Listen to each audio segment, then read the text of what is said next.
And Kelvin. He never looked like that. The last time we saw Kelvin when he was alive, he was an old man. Man, we haven't seen Marie in a while, have we? Marie, is she dead? She was Gus's sister. Well, I yeah, think. but Did she I thought die? that... I don't know. I thought it was only I mean, by Gus's now, brother. everybody's got to be dead. It's like 100 years after we started this story. I think she would just be old. Okay. She's. I mean, I don't know how long, like, Quell users live. Who Well, knows? she was younger. Hold on a second.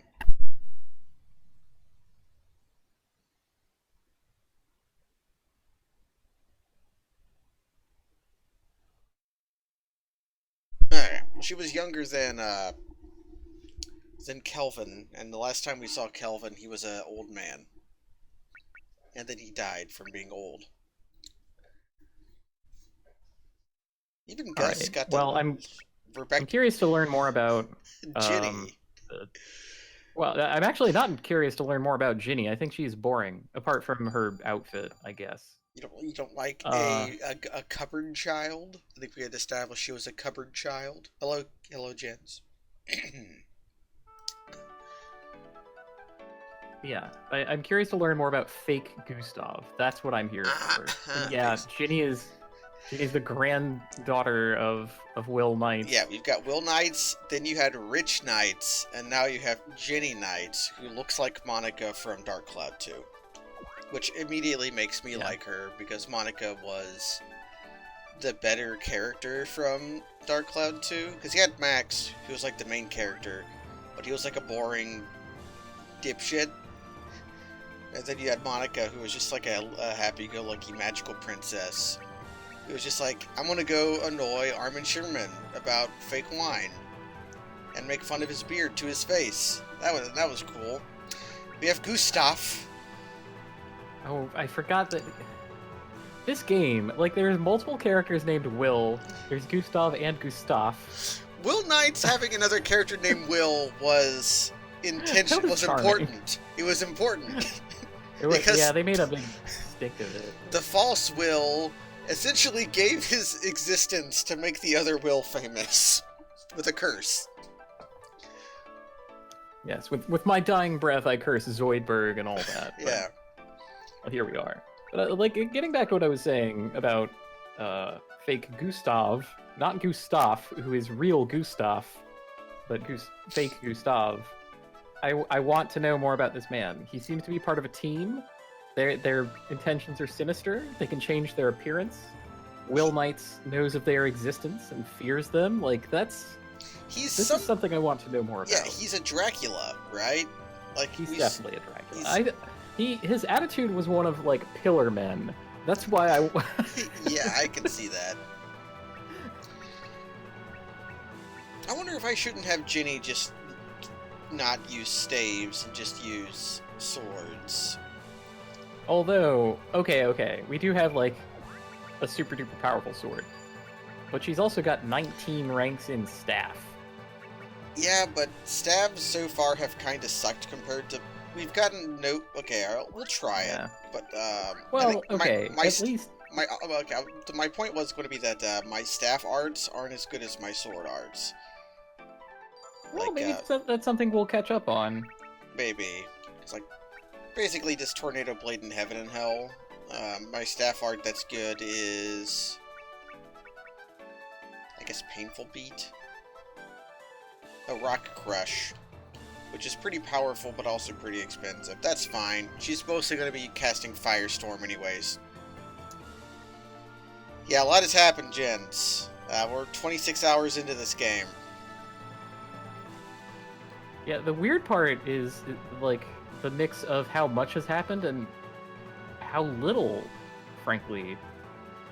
Like, the scenarios that they have are kind of one and done, and then, like, maybe you get a couple of repeat characters in the next scenario, but that's basically it. We had to make our own fun by fighting the, like, super skeletons for the Cinderforge sword. That was a trial. Yeah, speaking of... Oh my god. Equip arts. Oh, speaking of the Cinderforge sword, Viva. now that I've talked you out of having Ginny use it, does anyone else here use swords whatsoever?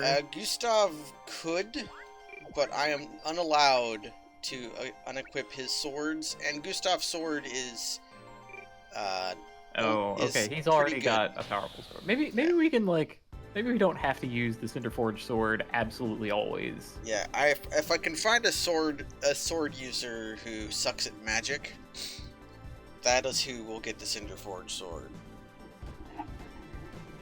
So let's try out our new squad.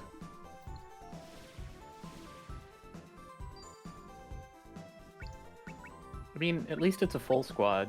Yeah, you got full squad. Ginny Knights probably can kick some ass. She's got a proud heritage of ass kickers. I need to give her a beast tool so that she can revive but we're back to that. And I'm also still curious to learn what happened to her mom, but maybe I'm sure we will learn. I think Roberto was also a Firestorm caster. Why can't you cast Flame Naga? No beast. Flame Beast, revive a... Yeah, he's missing a beast tool. And then Gustav here. He can just... Can he also just... Yeah, I can just do this. Just, like, have everybody cast Firestorm. Except for poor Premiera, who's stuck using Ogre Crossing. That's kind of what I'm doing in Bravely Second. I have, like, 3 wizards and, like, 1 person as my token, not exactly a wizard. I also... Oh, man, let me tell you about this. I was vacuuming earlier today. And you know how vacuums have the coil... You press the button and it, like, spring-loaded pulls the cord back? Yeah. Well, I made a grave error, and I held the button down too long, and... it went all the way to the end and flicked. Because if you could, if you just hold it down constantly, it'll reel all the way in. And when it gets close to the end, the tail end of it kind of flicks around. And for my lack of vigilance about vacuum use, the thing flicked around and struck me in, like, below the ankle. And it hurt in the moment, and I was like, ow. But, then I'm like, okay, whatever. And then, I ignored it for a bit and watched a Kung Fu movie, and then I, like, felt, like, moisture on my feet. And I'm like, what the hell is this? And there was, like, blood all over my foot. I'm like, what the hell? Like, it got me good. Sounds normal to me. No, that doesn't sound normal to you. You have, like, armor feet. That would never happen to you. It is actually true. I have extraordinarily tough feet. It's because I've gone a life without shoes for the most part. You're like an elephant. No. You've built up to hide. Recall how tall I am, Kaz. I'm a hobbit. If you had a head, you would be much taller. It's true. I would be 7'4" if I have a head, but I'm 5'6" without one. I'm trying to picture the head in question. Like, does it float like a balloon, or is it like? I'm glad I finally got somebody to laugh at that joke, because. Are you kidding? That's a good joke. What the hell? I guess it's like an artisanal, bespoke joke just for me, but like, a joke? What better humor is there? No better humor than a joke. The joke? Only jamokes tell bajokes. Man, I think I might have to take the crystal wings off of her. Or not, just take the lava shield off. Sorry, lava shield.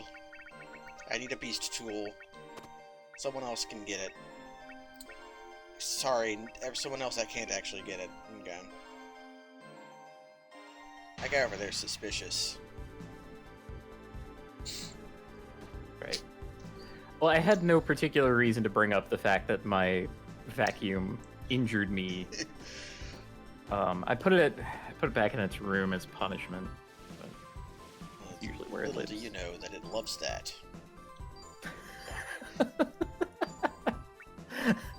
He thinks losing is winning.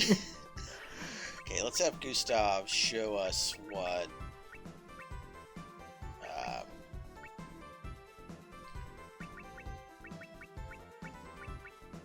I guess we'll just use Dragon Tail on Labor Ant. Labor Ant. Call down the fire. Oh wow, that only got one of them. Yeah, these ones haven't been instantly dying to firestorms. Like, they'll probably live through 2 of them. Yeah, I was also watching Shaolin vs. Llama this afternoon, and it reminded me of how excellent it was, and how much I love it. Was Doc just showing that movie on yes. his Twitch channel? He had a YouTube video open that was a pirated recording from a camcorder in like China in the 1990s or something. That's And so there were. Yeah. There were entire scenes just missing. The reel got misaligned at one point and just sort of like screen wrapped. Like there was like VSync problems, and I'm like, dude. What? Now I can appreciate, you know, he's been working real hard. No, I mean, been doing a lot of stuff, and like every now and again, you just want to go to the YouTube and type the thing in and not worry about it, right? Oh wow, triple. Can I get a quad? Nope. Jesus, you can get quad digits. Yeah. Out of that. Okay, so our party is powerful. Look at Ginny's like wind pose. She's gonna give you a big old hug. Look at that. Also, these monsters are dropping money. They're dropping crowns. Usually only maybe humans. They finally decided, hey, look, you've gotten this far in the game. We should probably give you literally any money for your effort. These monsters were people? Oh, we did go to the room where it like turned the slime factory. World's most generic people into slimes. Is the game trying to make us feel bad for like no, I don't think it's killing? I don't think it's making us feel bad. I think it's just it's either these monsters drop gold for some reason or it's storytelling. Like once you're a slime, you can just get killed. That's just the rule of nature. Yeah. Well, I don't know about slime, but definitely if you're a gremlin. Well, just because you love killing gremlins so much. I love killing gremlins. I love watching them die. I love the sounds that they make when they die.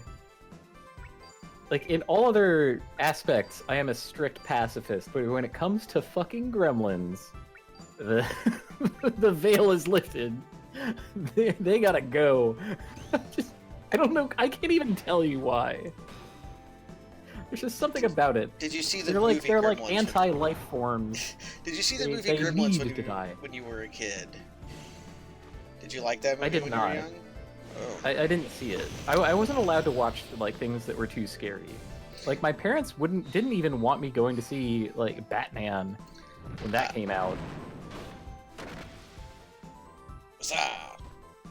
So I had to like, I only ever watched movies that other people watched like years after they had come out when someone had them on VHS and we were on like a lengthy band trip. Ooh. So yeah, the first Gremlins is pretty scary, watching. So I can understand. But then, okay, once I was in high school, I'm just talking about how old I am now. Anyway, once I was in high school, one of my friends from like 2 streets over and I would make a habit out of just that's going a pile and of watching treasure. movies. Yeah. And we didn't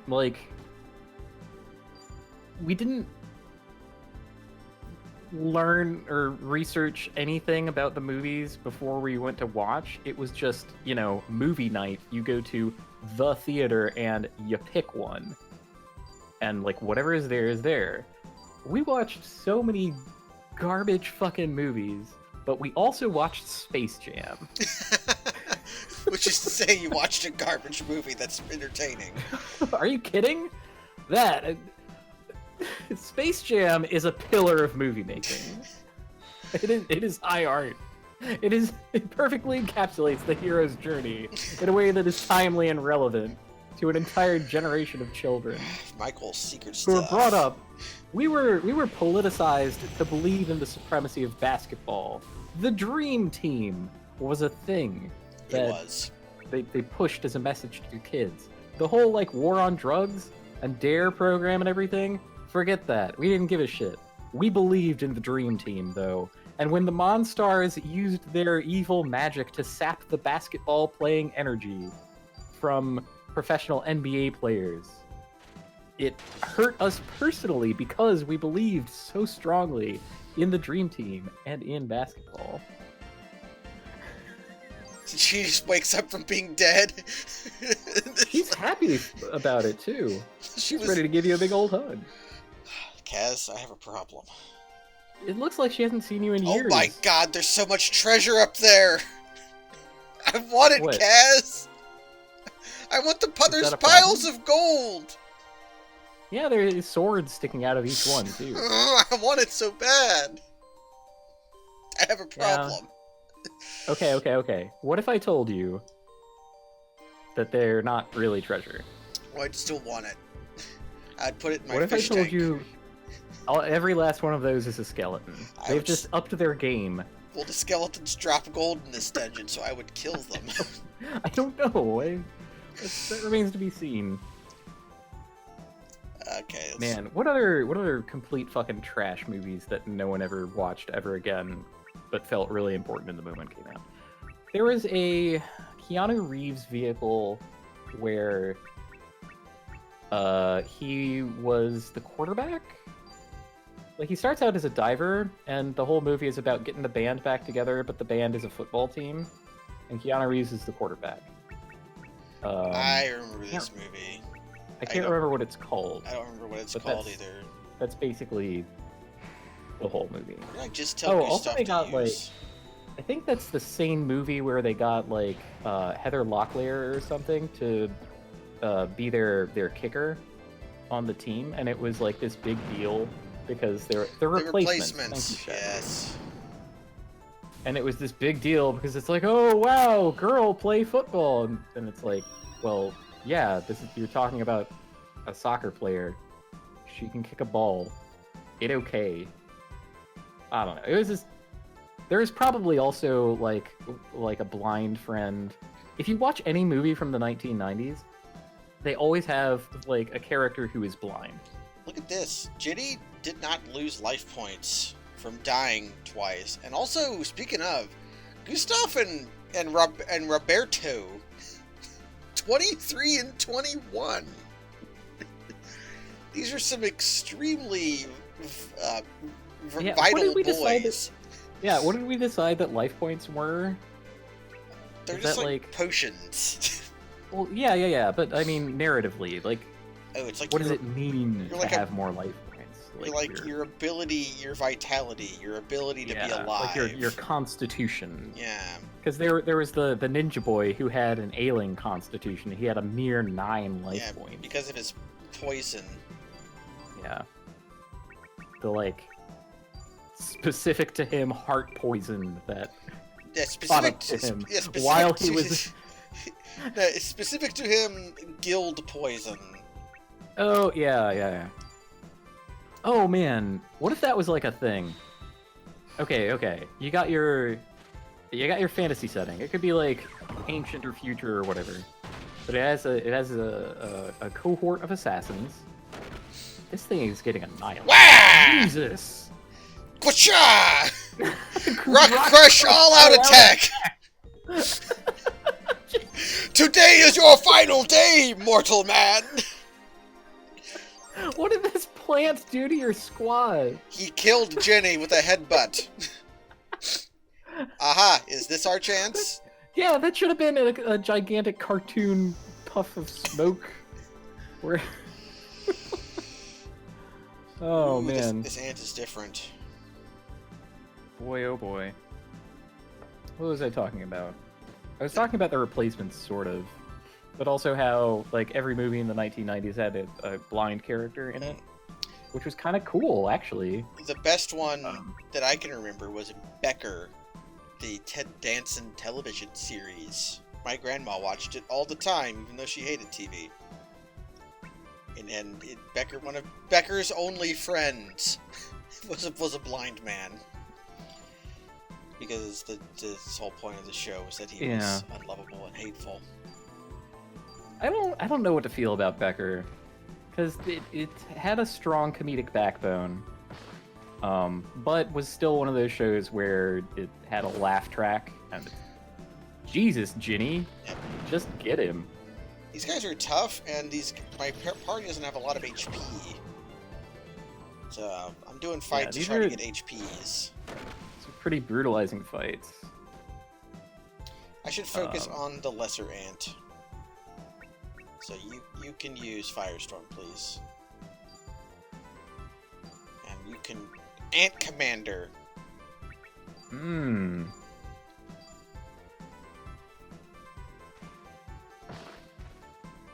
I wish Dig was a better move in Pokemon than it is.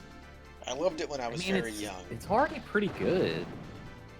It's like a bad Earthquake. Everything is a bad Earthquake is the real problem. Like, Earthquake is too good. The supposed drawback of Earthquake is supposed to be that in multi-battles, the damage gets split, and it'll hit your partner. But this isn't a real drawback. It's just too powerful. The drawback is that they might have a flying monster.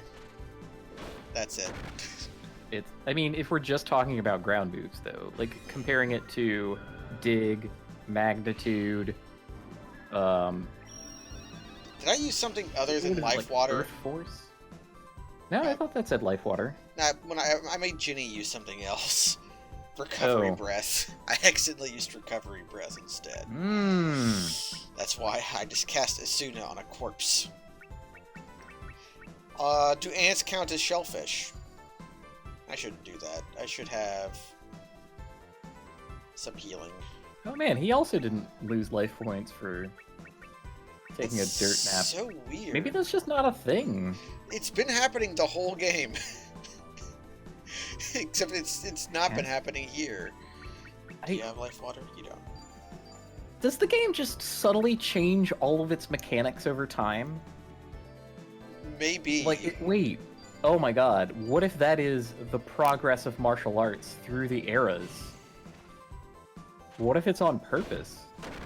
I don't know. Maybe... I think, okay, even if this game doesn't do that, I think that would be an excellent thing for an RPG to at some point do. Like, it would be a story like this one, where you have lots of characters, they all have minor parts in these scenarios, and you follow the history of the world through these, like, main story beats and so on. And, like, after a certain point, like, you're locked out of using certain moves because the knowledge of those moves has been lost to time. Or they've just been countered so thoroughly that you shouldn't use them. It's like the Pooch Punch or whatever. Yeah. Oh my god. No, Bitten, we could make this whole thing about swords. And the styles of fencing. Because, like longsword fencing fell out of favor because you couldn't, like, keep this huge sword hidden in your clothes or walk around town with it, so people started wearing smaller swords. Oh, Ultima, yes. It's like Ultima. It's old, so it's not good. God, that ant beats ass.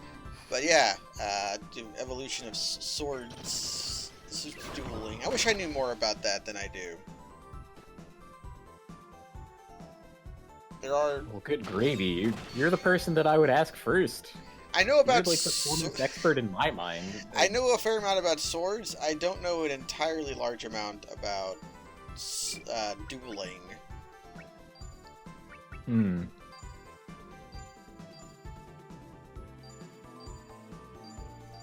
Yeah, okay. How about this? I'll pitch it another way.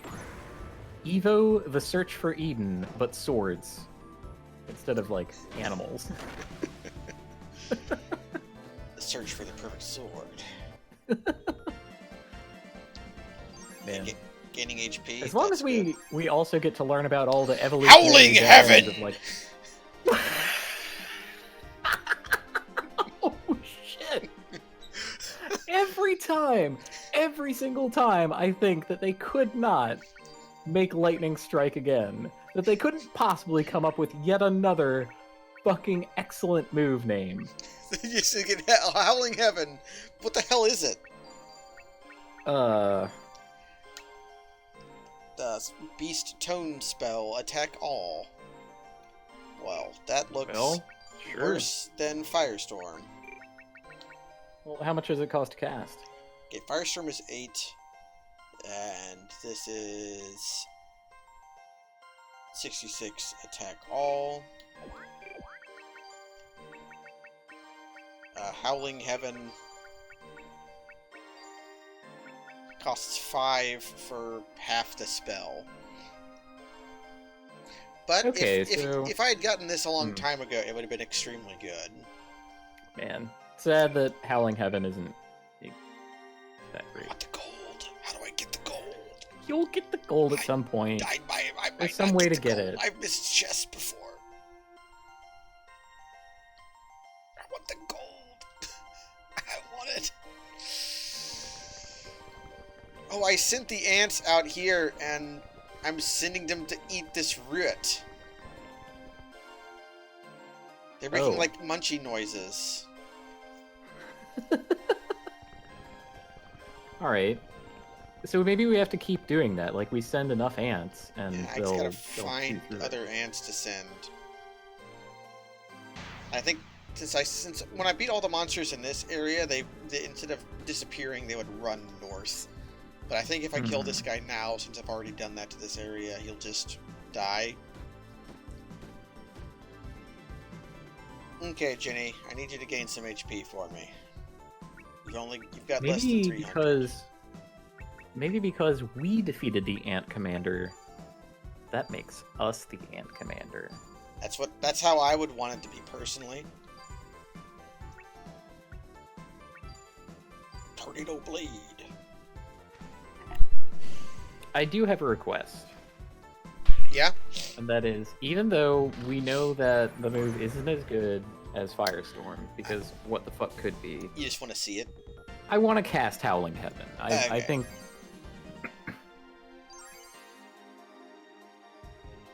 it might have a dope animation, like, or like a side effect. Oh, he also ran north, huh? Roberto. So he needs Beast and Tone. Yeah, I'm gonna give him a bone. The Bone Tone. And then replace his Elder Bow with the Elven Lyre. Oh, wow. A Quell, even. It's a Quell.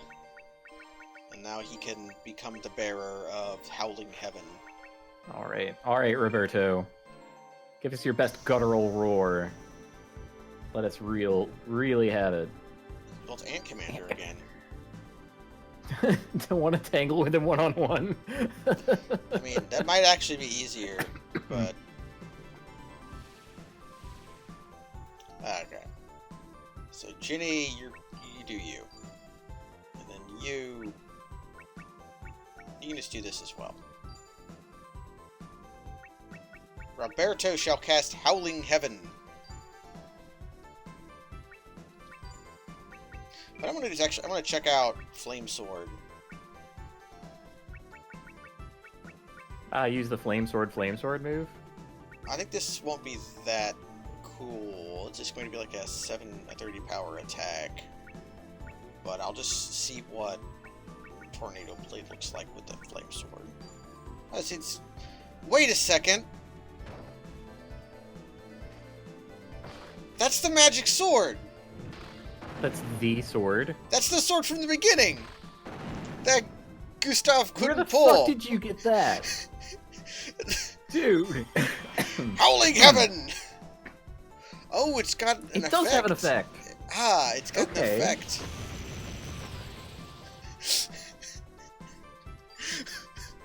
Yeah, he just has it. It just has this ancient treasure that was the centerpiece of a civilization. No big deal. Let's just swing it around. I think Gustav might be important. Yeah. Perhaps the name was not just a hum after all. Perhaps they're trying to signpost something. But what they didn't account for was the fact that I am dense. And so if they're trying to signpost something, they really need to... Howling Heaven plus Heaven and Hell is a move. The Heaven connection. Oh, and I stunned the Ant Commander. That's pretty damn good.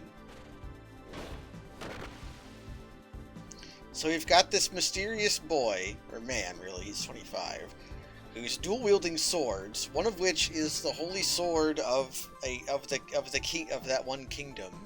The other one of which is a steel sword in the style of the guy he's named after. Either he's Dracula or he's an extremely cool guy. I think there's a third option. I think he might be a weeb. Ooh, it's a fake sword. It could all be cosplay.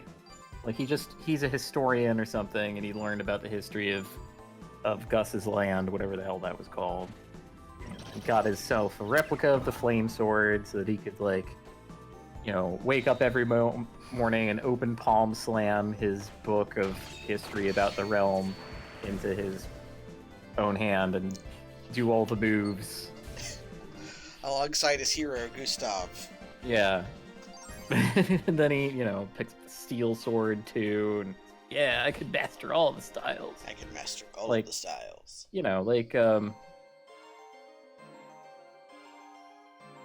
Crap. Like in Kingdom Hearts 2, where in order to prove that it was the second game, you had 2 Keyblades. You did. And then in Kingdom Hearts 3, you got 3 Keyblades, and it just keeps going. How do you hold 3 Keyblades? Like this. Don't worry about it. It's just a juggling act at that point. You have to constantly... like, knife juggling as an art form. Oh wait, no, it's like triple and quad wield. You have one in your teeth.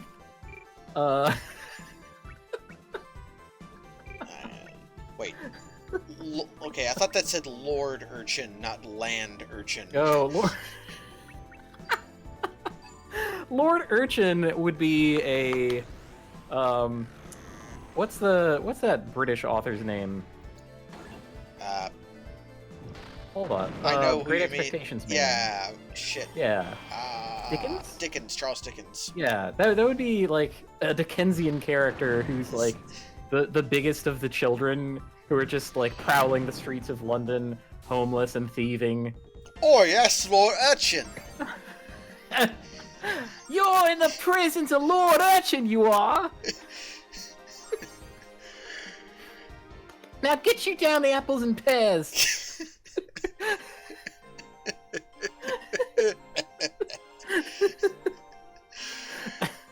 Alright, we have fun here.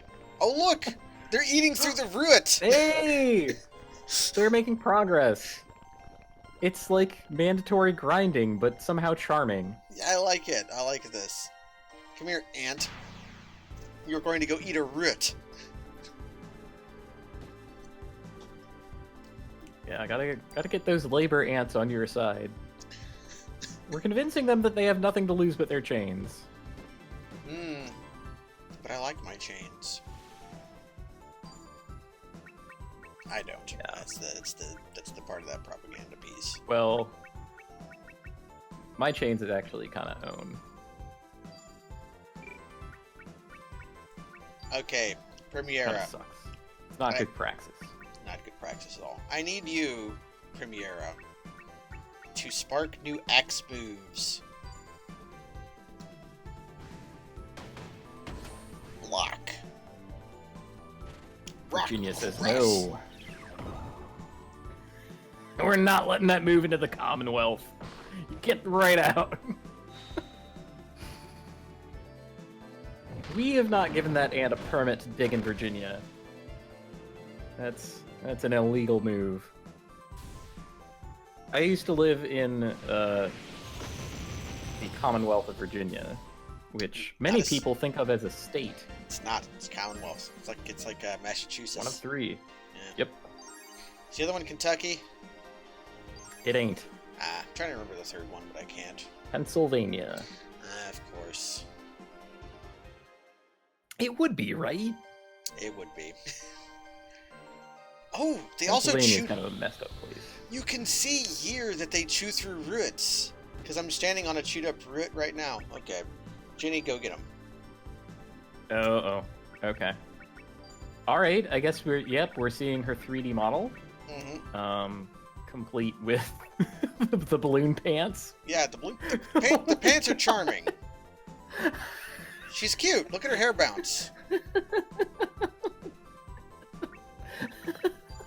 Oh my god, she looks like a Churls drawing. She does. Well, it's because she looks like a Final Fantasy Tactics drawing, and Churls likes to draw those.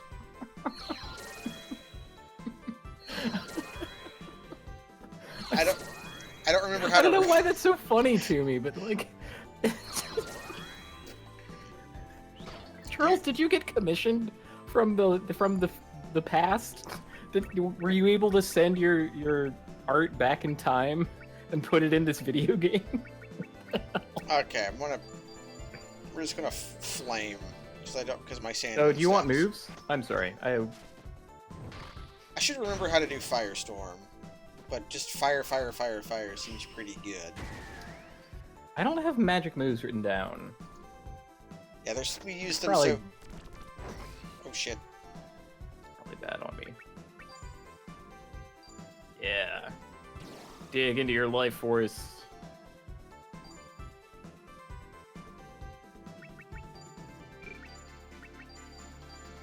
See what charge flame is. That'll do 0 damage. Well, Firestorm is like a fire tree spell, right?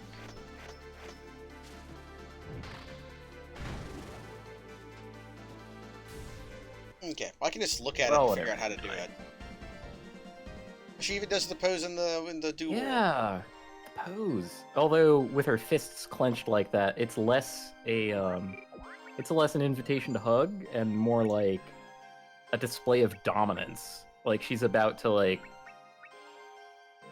do the gorilla chest beating thing. Beast, flame. I wonder, could I do 2 Firestorms in a round in a duel? Flame? Is it just flame tree? There's no way. Yeah, but look here. This root here was eaten. Yeah, that's an eaten through root. It has cartoonish bite marks taken out of it, which is how you know. I guess I need to send more ants. Maybe I have to send the ant commander. Yeah, okay, so I really want to know more about what happened with Rich Knights. What the hell was his deal? What happened to the wife? Why did he run off to the desert to, like, make a different woman's dreams come true? Why did he believe that was something he was even capable of? Why wasn't he around to see his daughter born? Like, I'm sure Rich. We're going to learn about that stuff. I'm not sure we will. I mean, that's why I'm crying to the heavens. I mean, we've basically have learned stuff like that. It just, the game often will like lead into the next chapter before finishing up the chapter it's on. It's sort of like get you asking those questions before the game answers them. That's true. We've seen scenes play out that way. It's like, wow, who the fuck do you think you are, new guy? And then he'll like reveal himself to be like the son of someone important, and it's like, oh, okay. Asked and answered. I just missed that. I think Ant Commander is weak to tree because Gustav just did 1,000 damage with Tornado Blade. All right, let's feed him more of that. Yeah. That sounds pretty good. Now, today is all about finding weak spots. In Shaolin versus Llama, the showdown versus the head llama results in our character using his kung fu to try and defeat his opponent. But his opponent has the invincible armor. And though he has the special technique that can pierce armor, it only works in the one weak spot that you definitely do have if you ever use the invincible armor technique. And through the power of friendship, he ascertains that it is his armpit and uses the technique of the armpit, and then unlocks the real fight. That was also a plot point in the film Kung Pao Enter the Fist. Oh, I thought you were going to say Five Deadly Venoms, because it's also a thing in the Five Deadly it's also Venoms. a thing in that. And okay, so watching kung fu movies is kind of like watching anime. After a while, you pick up on the conventions of the genre that are never explained and do not translate well at all. For instance, Ginny Knights has learned anime, incineration! She's really happy about it. I am the god of hellfire! What a sweet and cute god of hellfire. But yeah, so for instance, in anime, when a character has a nosebleed, this is a narrative, What do you call it? Like a shortcut? Uh, It's like symbolism, but much more basic and sleight of handy. I forget the proper terms for this, but anyway, if you have a nosebleed, it means that character is feeling amorous or popping a boner at what has just happened. I want to try out it. Kind of like, yeah, means they're aroused. Visual shorthand for that. Visual shorthand. Kung fu movies have a lot of this kind of thing. Keenly from the audio. So what we learn in Shaolin vs. Llama, there's no scene at all where the antagonist like tells us about his invincible armor, or we see him like forging his body in any way like in some other kung fu movies. He just has it. We don't know why. It's barely even mentioned. It really only comes up in that fight, in the final fight. And the way the movie tells us that he does have the armor is by the noise that contact with him makes. If you hit him, it makes this specific noise. And that's how we as Kung Fu movie watchers know, he has the armor. We've got to break his armor. But how? And then... When you said that, I thought you meant the enemy had the armor because they dropped the Titus Greaves. Oh, sorry, okay, forgive me for not being, for not paying perfect attention. I haven't been. If you're just doing, like, random battles, I tend to... Yeah, you just do... Try to, I'm okay with that, but on whatever I'm talking about. We just got really useful ability, I think, too. But go on. Got the boots? See? They went and got the treasure for you. See? So now you have the treasure. I have the Titus Greaves, which are a stone tool, 12 armor, and... Okay. Ground attack. Yeah, It affects her MP max, but not her regeneration, so I don't care. It frees up a slot. Nice. So I can give her a better tree tool. Should I have one. But yeah, it makes like the ting you could noise. give her green glass and high tides forever. Yeah. Who has my really good tree tool? Somebody else does.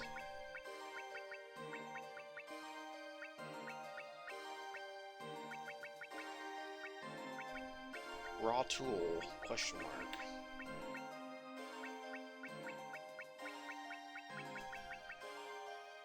Wait, do I not have another...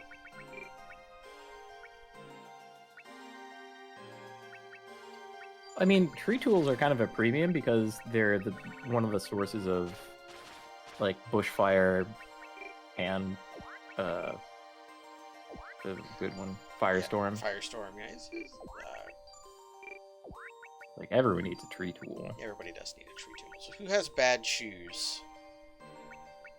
No one. Yeah, but Gustav has my Dryad Grail, and Roberto has my Birch Ring. Well, maybe... I don't know. I don't know how to manage the inventory. This is the thing that I am the worst at. I'm boring and like details, so I'm okay at it. Bet you never knew that, kids at home, that no mitten was boring. I relish in it. I shall kill this ant. I want to try freaking incineration.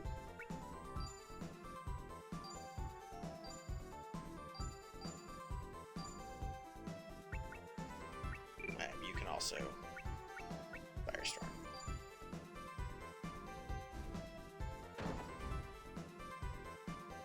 Oh, he just died. Okay.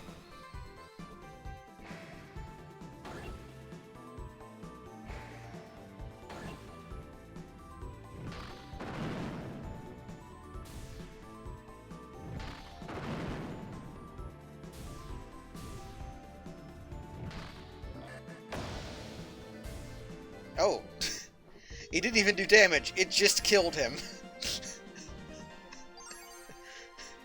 Okay. Have we gotten any more hit points? A little bit. Okay, she just gained some HP there. Speaking of, I need to heal Roberto. That's the thing that comes up in games, too. Of when, I guess I need more ants. I wish I only had to do this, like, 2 times and not, like, 6 or whatever. I'm just going to try killing... I still want to say this is not the most ridiculous thing the game has asked us to do. No, it's I think that still stands at, like, investigating the town and switching the lights on and off. Yeah, the town was something else. Can I incinerate the ant commander? Well, we want to hit him with tree arts, right? First, I want to recover HP on Roberto. I mean, I'm definitely going to have Gustav use... Yeah,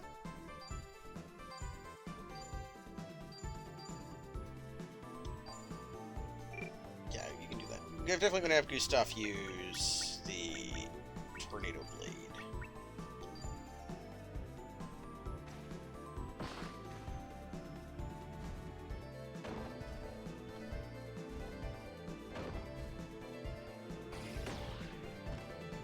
But killing my Robert.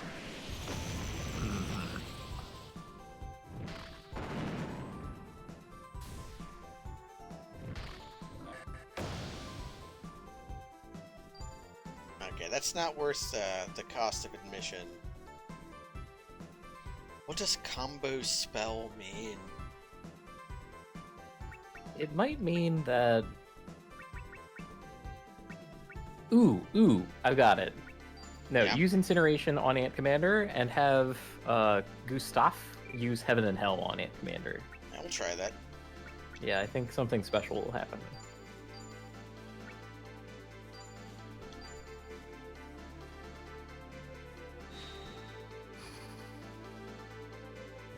Well, okay, a combo came out, but not the one that I was expecting. Darn. Whatever, it stunned him. My thought is that if it's a combo spell, it, like, combos more easily with things, and Heaven and Hell is one of the things that we've comboed with the most. Yeah, that tracks. And honestly, maybe do that again, because stunning the Ant Commander is good. Of course, killing is good too.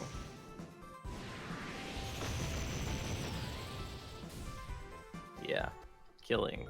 Starting to run low on spuzz.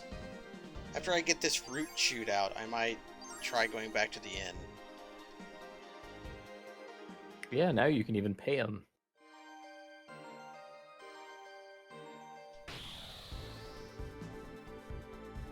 Alright, let's get out of here. Tell this root how deeply disappointed in them we are. How much of a failure they have been. I wonder if there's a passage I missed, and this is a bonus thing for treasure that I've been doing needlessly. I mean, I'd be into that, because I love treasure. Mm-hmm.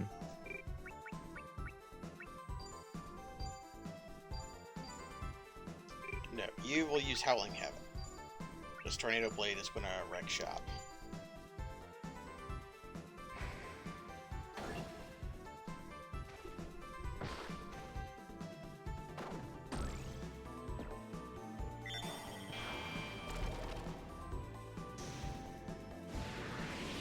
This is doing a bunch of damage to these guys, too. I think just using Howling Heaven with the Gustav Sword is really powerful.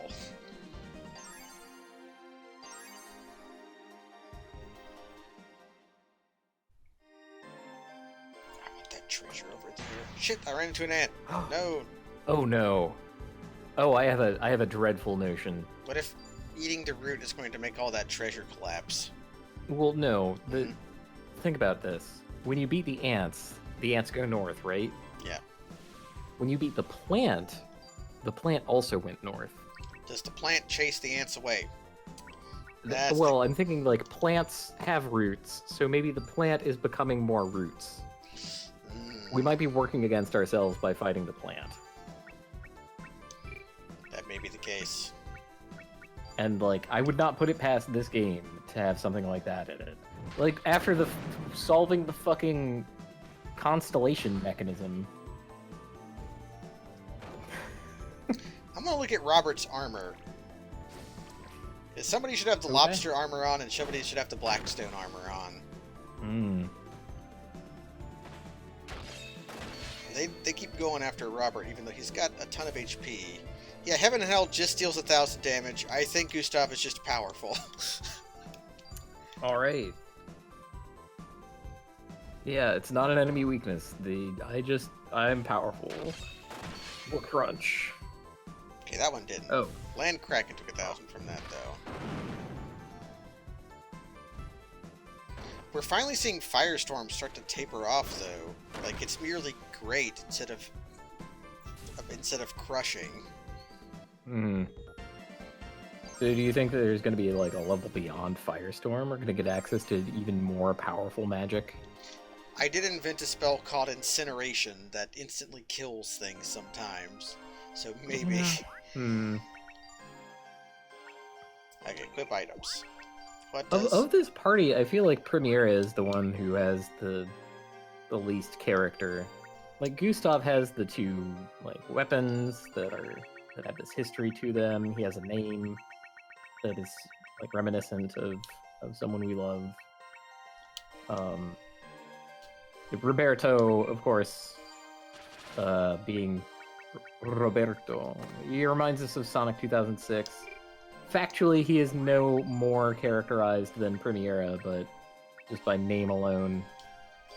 And like Primera is like what? The French maid with an axe? That anime convention? Basically. Or, no, convention is the wrong word. Recurring characteristics that happen within a genre. Trope. Okay, everybody has a good armor on now. So he was wearing bad armor. Oh? Shit! I want to run away. But yes, we sent enough ants and they ate the root. That was what I had to do. So now we'll see if it'll let me go to an inn to get my spuzz back. Because if I can't do that, I just have to find it. What if the root resets? That is why I'm going to save. Oh.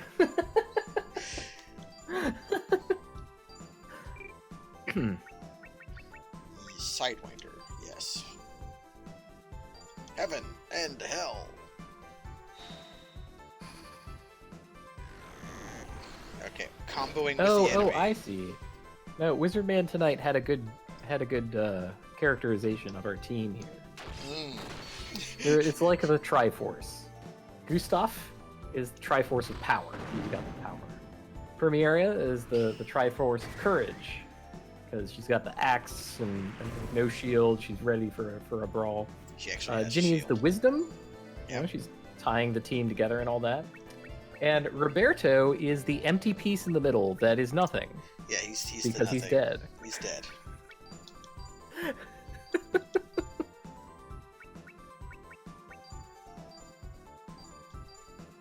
Yeah, poor Roberto. Never had a chance. Not sure Somehow. why. I must not have healed him. Just constantly getting murked. Like, what the heck? Get it together, Roberto. We kind of need you. God damn it, I ran into a wall. Well, Roberto should be better now. I want to heal him, but he has much better armor on, so he should take less damage. No, I mean, to be fair, I think Roberto is a strong character. He's got a lot of good moves. He can use powerful magic. You're just picking on him. Yeah, he's getting... It's not his fault. He's getting picked on. Is a land kraken a lobster? Let's find out.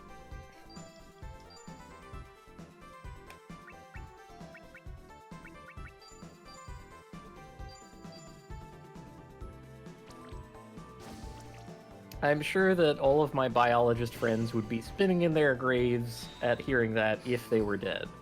Well, ooh, combo. I mean... But, it's not... Okay, I said that kind of as a joke. It's not actually that far-fetched. The arachnids... The arachnids are the, most closely related to the... What are they called? The, arthropods?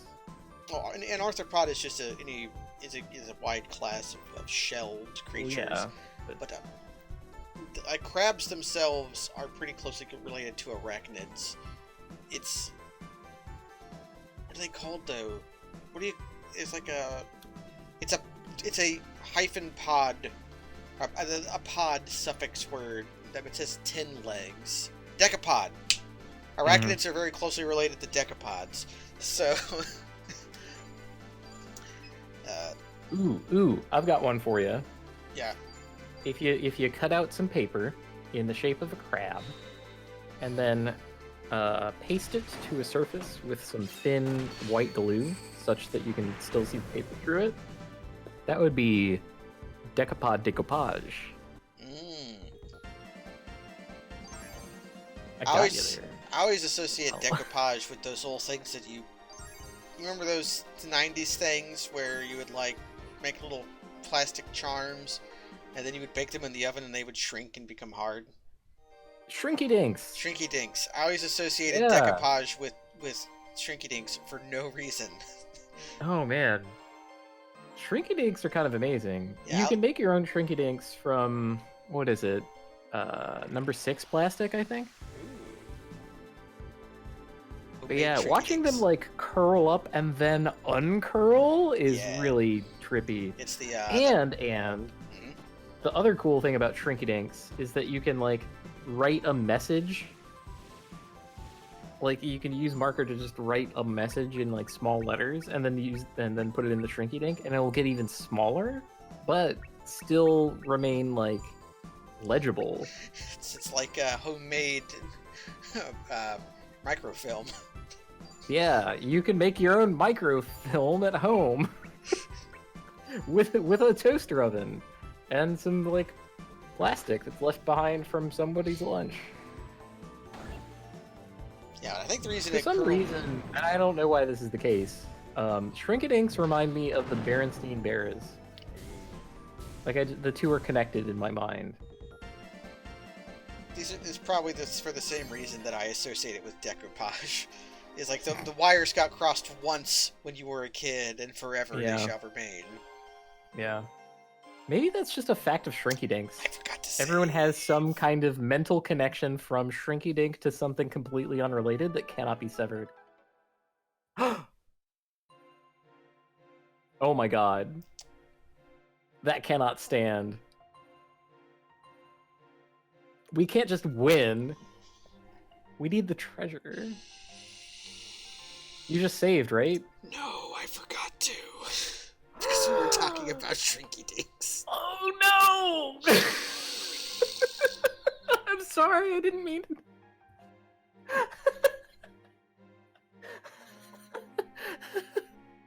Oh my god. I've ruined our whole night by talking about Shrinky Dinks. Oh no. Do you wanna look it up before we decide how to proceed? Oh, I'll just replay all this stream off camera later to get the treasure. I'm sorry, mate. God, I didn't... Okay. To be fair, just like with fucking Final Fantasy Tactics A2, Grimoire of the Rift, earlier this week, hold on a second. It is not my fault that the game suddenly, like, slapped control out of our hands and went on with whatever the fuck it was doing. There is no scenario where you start out a battle and it forces you to have, like, the specific party loadout. They always let you, like, do your party loadout. Except that one scenario where it happens. And here, we left a dungeon and Ginny Knights is just like, yep, job well done. I did it. And Ginny! No!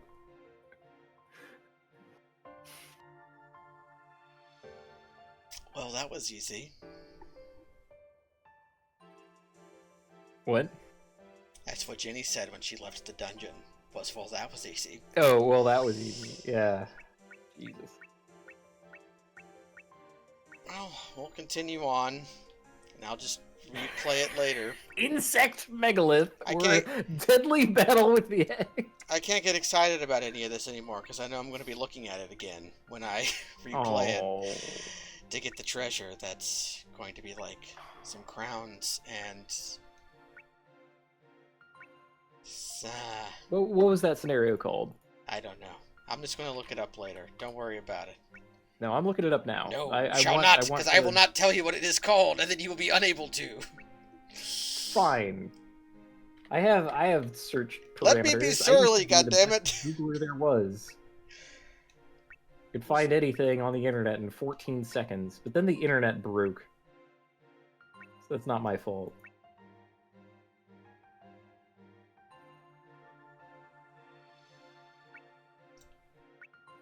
Battle of Han Nova.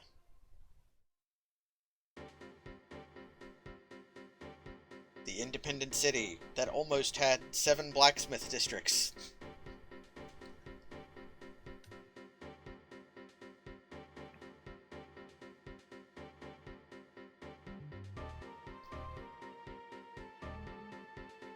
These roofs are talking to each other.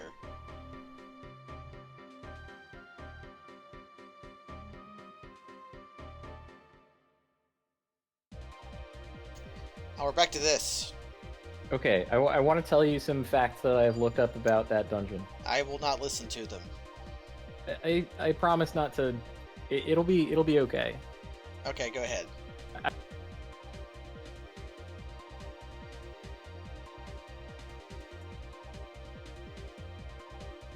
It's like a ton. I see. And the other amazing thing. Yeah.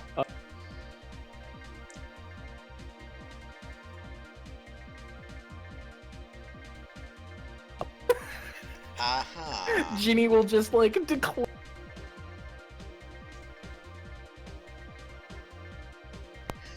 He's like, I'm gonna learn how to be a digger. Yep, okay, that's scary. I'm a digger now. I get to tell everyone that I've been to a dungeon. Well... That's so completely amazing, I mean... But now we've got the Steel Reserve. Ooh, hell yes. Sargon... Yeah, Sargon... Ooh, Sargon is battling with False Gustav. That's right. Who did we decide the Steel Reserve, or what kind of liquor did we decide was the Steel Reserve? Well, Steel Reserve is a 40. Like... Oh, really? Yeah, there's a 40 called Steel Reserve.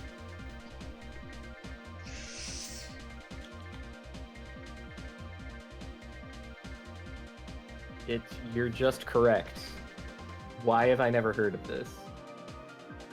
High gravity? Are you not like a 40 liker? Well, I mean, the only malt liquors I've ever heard of are like, what, Schweppes? Or Schweppes? Not Schweppes. I don't know. No, I don't generally like malt liquor. Oh my god.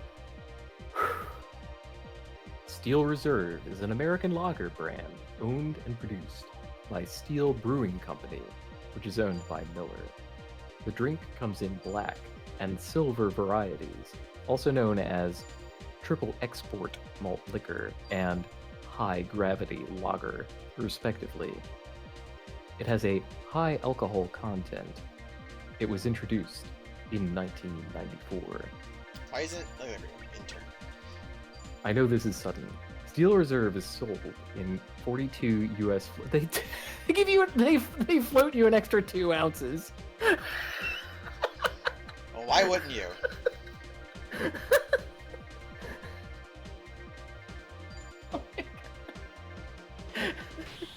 Now I have to go get this somewhere. I don't even like malt liquor, but I have to get this. Just get yourself some tall boys, some Steel Reserve tall boys, and just hang out. But I don't have a porch. Don't you have to, like, hang out on a porch? Wait, why is Sargon just punch? I unequipped all of Sargon's items! So he's utterly worthless! Every time I've done that before, they would just show up with other equipment in this kind of scenario. So this powerful unit I should have, instead is just... Alright, well... Sargon is going through his bare-knuckle boxing phase. He heard a bunch of stories that were like these, you know, underdog boxing stories. It's the underdog boxing story. Everyone tells the story. Like, yeah, I could do that. I could totally do that. I want to be an underdog for once. I'm going to discard the tools that I am powerful at using, and instead, I will punch. If I didn't do that, he would have the fucking cinder sword. And he would just... Oh my god. 14? It's not even good. Oh no. We're doing hard mode. Well, it's fine. It just means that I have to win through my superior tactics. Yeah, you're gonna have to, you know, break out the real Sun Tzu strategy here, and because I have 1 weak unit is basically it. Charles' army successive battle. That just means that I cornered this army. I have steel units and I have Gustavina units, so I'm not afraid.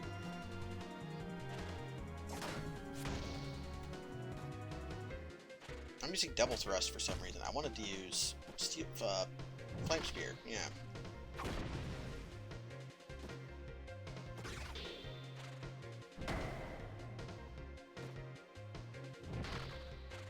So I should wipe out this army. Yeah, the classic teaching: be weak where you appear strong. Oh, we are weak. That part's not a lie. Hold on, I have that somewhere. I'm gonna get my copy of Art of War.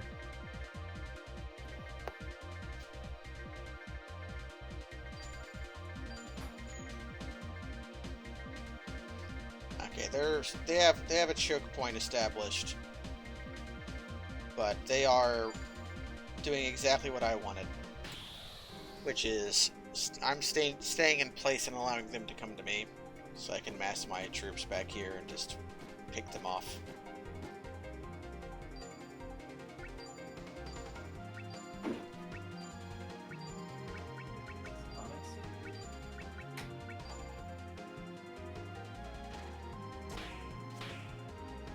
Block! Thank you, Wizard Man, tonight.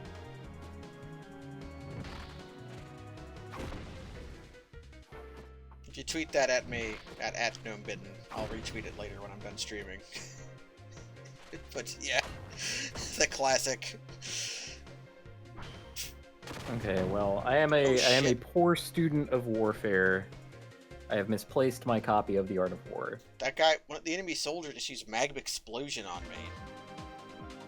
Wow, what a buster. He's about to die, though. And Sargon shall be the one who does it. Shall he, though? I mean... Yes, he shall. Maybe his backup dancers could... Well, Charles' army. Hi, ma'am, I'm from Army. Your son got owned in Iraq. Semper Fi or what, Esser?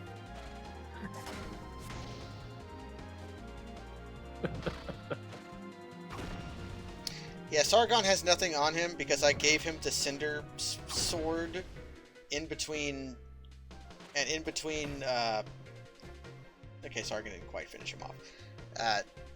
And in between using Sargon, I took the sword away from him because it was very powerful. So he has very little equipment. I'm not going to be able to kill that guy. Oh well.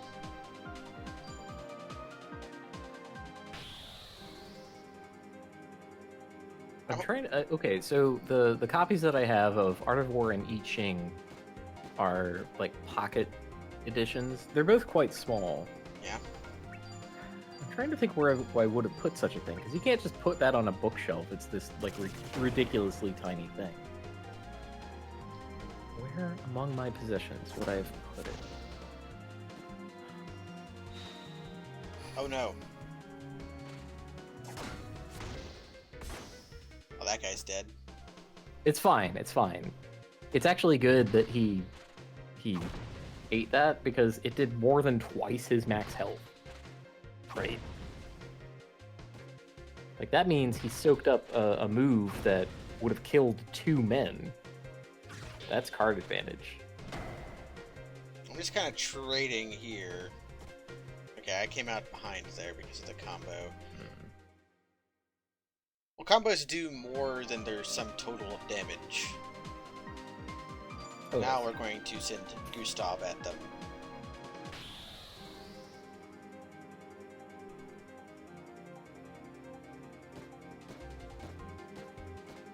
This should be a massacre. Because they're weakened and I have steel. And I have a magic sword called Gallatin. Alright. Every day I'm Gallatin. These guys know I don't know Rush. what I'm talking about anymore. Maybe it's like Paladin, but with a G. Like a Gallatin. They have archers next to them, so they get that. The support. But also, Gustav has more than 100 hit points, so... Jesus! He's wearing steel. He killed that man. He did enough damage to kill that man's entire family. Like... Ooh, deflect. A deflection? What a champion! Look at this guy. Oh man, got a life point from him? What?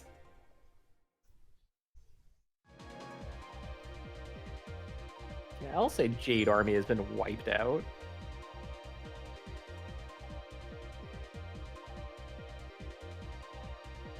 Okay. They're advancing. And yeah, attack Gustav. Gustav. That's good. That means they're going to break themselves upon the shores. Look at this guy's collar. He has to be a fucking Dracula. I will lose my mind if he's not a Dracula. Especially if he's not an Icelandic Dracula, which I learned only tonight. You learned about the erotic, punchy, or yes? Icelandic Dracula. The just improved version of Dracula? If they took out the travelogue and like the food part, then it's not improved. I think if they took out the racism... Well, yeah, I doubt if they removed... Or like xenophobia, like... If they, maybe that might not be an expectation to have of a. Okay. But if you just made it more erotic and like removed the chapter where some zookeeper laments the loss of like one of his beloved animals for 14 fucking pages, maybe don't do that. What happens if Sargon died here? He'd probably be fine. Well, he has low life points. What if he's just supposed to die in this section? Then I'd say it was like genius level intelligent of you to unequip him of all his stuff. Like hasten the inevitable. Yeah! Oh Sargon! Get him, Sargon! Get him, Sargy! Good punching. You're working your way up to the top, champ. He is. He's living out the the underdog boxing fantasy. Ugh. Oh, we will form a line. You will not break us. Okay, they have archer support, so I'm just going to send in the Steel Reserve. Actually, no, I want to send in Gustav, and then send in the Steel Reserve against the archers behind him after I drink deep the Steel Reserve. I think either one of those would work. I kind of wanted Gustav to do that because I don't think that Gustav will be able to reach the unit behind. I think you can move diagonally up one and then up one. Oh. But this is a good way to test that. Well, that remains to be seen. Anyway, it probably won't make that much of a difference. They cannot tangle with your Steel Reserves. Yeah. They are just going to lose.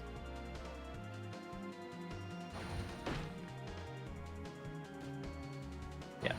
That's a unit gone. That's another unit gone. I kind of like this war mini game. Damage. This is like an appropriate way of turning a turn-based RPG into a tactics RPG, where we have these quick, like, weak units doing one-round combats with each other. Yeah, that's pretty good. Of all these, see, I think the magic there is one-round combat. You were right. Diagonals count as 2 moves. Okay. Maybe listen to your strategic advisor next time. I should. I'm just going to... I don't know when I became your strategic advisor. That's a role that I took on for Rosella whenever she would find herself playing a video game that suddenly had mechanics, which is a thing that she hates. Generally speaking, I don't think I'm greatly misrepresenting the facts here, but like if a video game that she likes suddenly has one of these bullshit mini games where it's like, okay, now do a real-time strategy, it's like, fuck that, and I'm like, oh yeah, I'm all about it, let's do it. And so I would traditionally take on the role of the strategic advisor. I'm used to doing that. Oh man, I might lose an army. Yeah, our generic mooks. Alright, well that's good. Took down one with him. He gave as good as he got. 1 for 1. We just started with 2 and they started with 4. They're attacking my Steel Reserve. Yes, the hint system. Human interfacing navigational telemetry.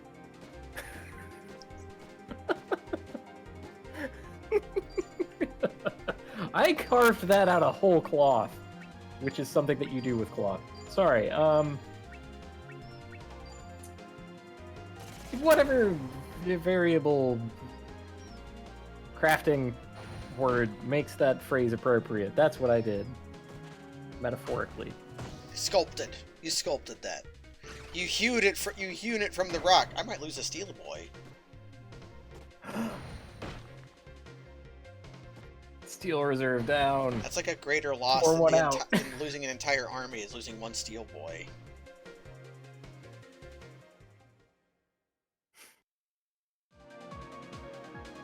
In fact, they didn't even die.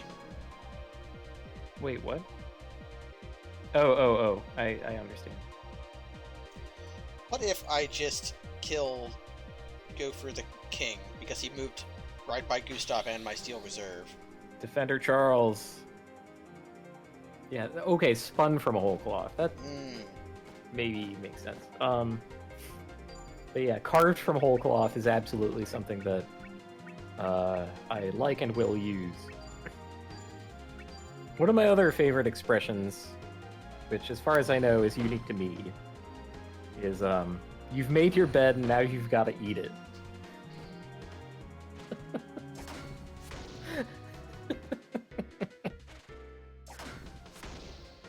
Oh, these guys are actually tough. They have more than 100 hit points.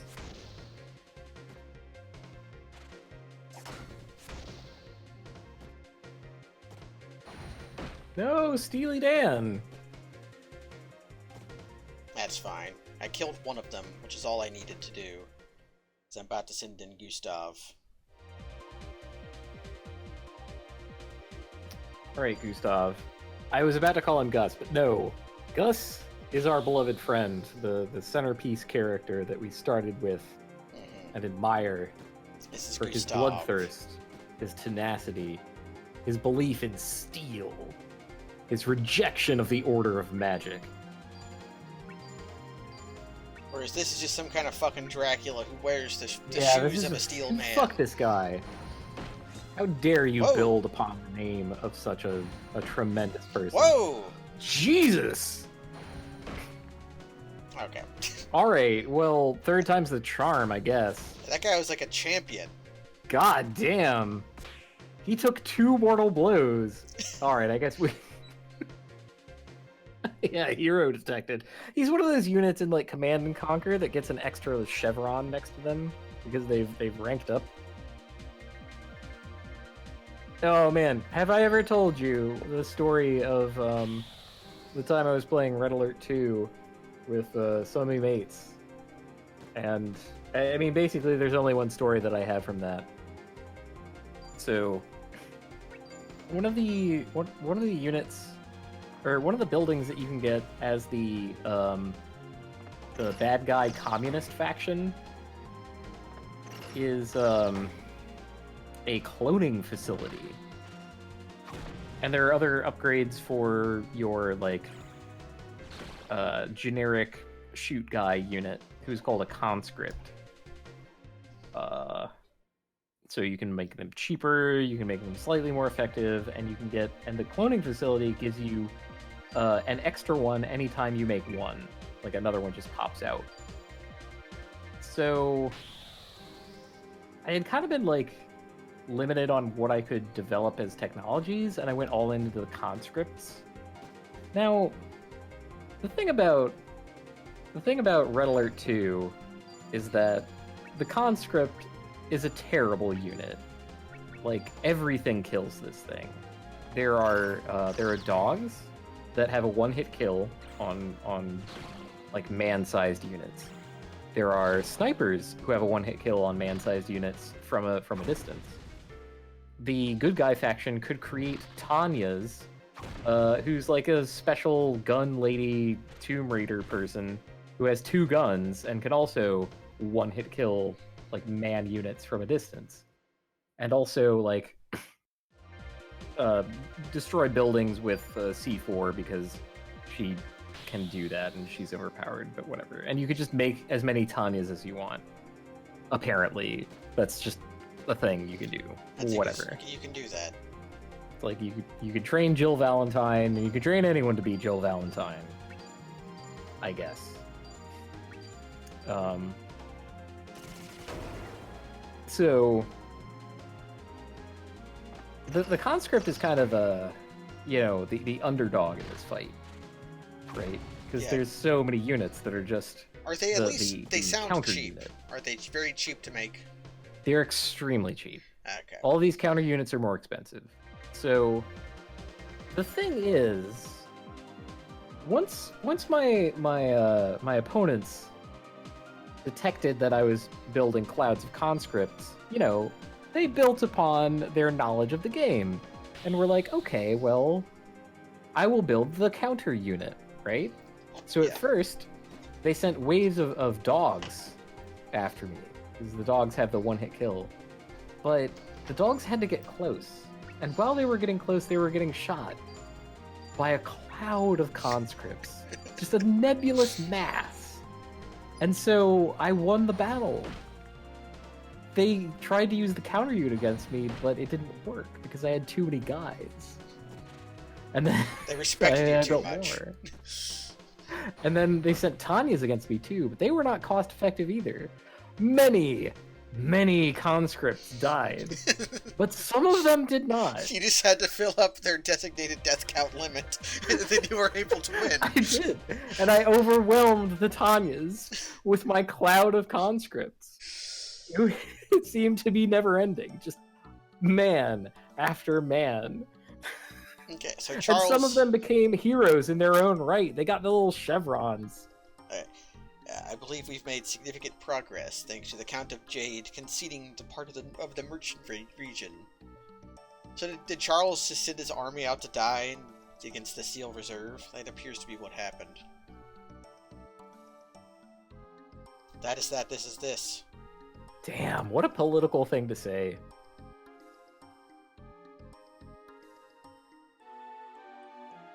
Oh yeah, concluding my nebulous cloud of conscripts story, I did ultimately lose, because I didn't have as many resources as my opponents. Yeah. And what actually finally took them down was prism tanks, which had like refracting laser beams that would scatter across the battlefield, killing many men at once. And that's what did it. Okay, so David... Like, one-hit kills weren't enough, but like setting the earth on fire did do the trick.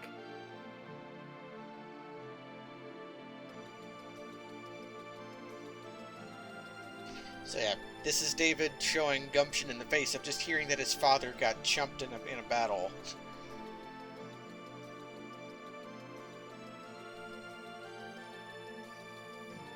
Okay, well, hold on. We can subdue this vile imposter? I think we just proved the opposite. We you just can't. proved it would be hard.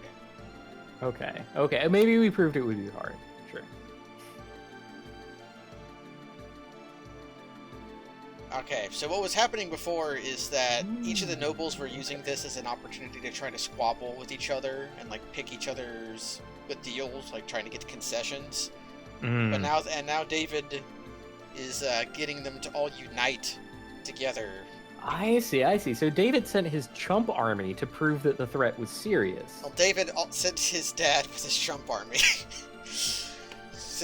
What Charles wanted to do was... If you're some kind of noble, then, like, direct relations, like, up or down can be a threat, so, yeah.